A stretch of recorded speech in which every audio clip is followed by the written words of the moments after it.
apparently Kamala and second gentleman Doug Emhoff also love Morning Joe. And they hosted a dinner last month at the vice presidential residence for Scarborough and Mika Brzezinski. I just threw up a little in my mouth. It's so gross how incestuous this is. And yes, I say the same thing about the other side. Trust me, I would never go have a private dinner with the sitting vice president and her husband because you need to stay like this with them.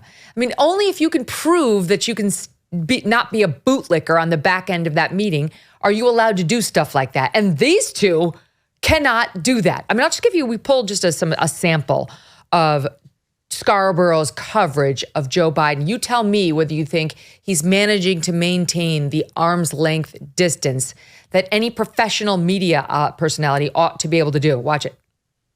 I think Biden's I think he's doing really well. I mean, he's engaged. He's fired up and he's ready to go. I had the opportunity to speak to the president once or twice lately. And let me tell you something. That guy is in it to win it. He's fired up. God. And if anybody even suggests that he not run, there's no other word for it. It pisses him off and he gets more focused. Joe Biden is saying, pass the law, I'll shut down the border. Donald Trump is saying, keep the border open, wreck the economy, destroy America so I can get reelected again. But they've actually turned Joe Biden's biggest political weakness into his biggest political strength. That was literally like a day. I mean, if we cast a wider net, you guys, we'd get way more fish back into that. It's just, and by the way, he's calling Scarborough all the time, according to these reports. This is from Axios. The two are BFFs. I mean, there's some BFF-age happening from Avenue of the Americas in the previous presidency as well. There's, I think people love access to power. It's fun, it's flattering, it makes you feel important.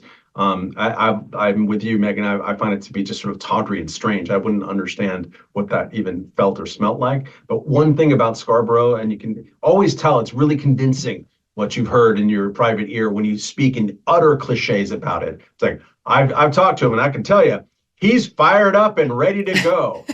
I can tell you, here's a stupid slogan chant that looks totally insincere and I'm going to mouth it.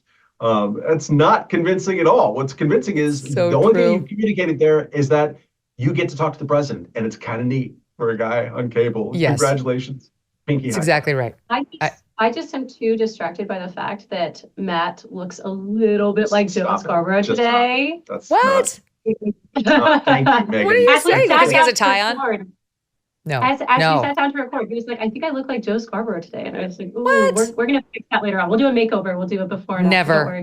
Never. I like his, look, I called out, and I called this out at the time, like Hannity going on stage with Trump. And, he's described Trump as his best friend.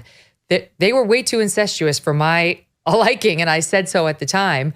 And Hannity and I had battles when Trump was running for president that spilled over onto camera and into the public sphere because I felt this way about him too. I'm not partisan about this. I really think if you're going to be in the media business, you have to have a professionally arm's length relationship with someone who's in a position of power. You are there to represent the people, not to push the agenda of the people who are in power. You're supposed to be holding them to account. And we've just gotten to a very weird place in the media space where that's forgotten. Let's discuss a crucial aspect of your financial health. Your credit report. It's time to face a hard truth. Your credit report could be suffering due to unfounded, reputation-damaging claims. These are the kind of claims that simply will not hold up under rigorous scrutiny, so they must be tested. And that is where Lexington Law Firm comes into play.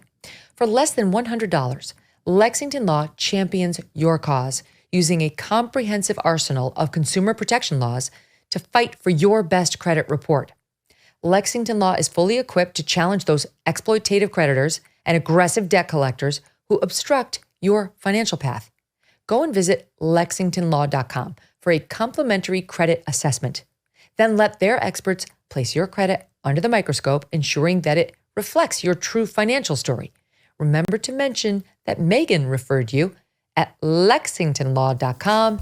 Empower yourself with the right team on your side. Hey, thanks so much for watching. If you like what you just saw, hit the subscribe button for more clips and full episodes.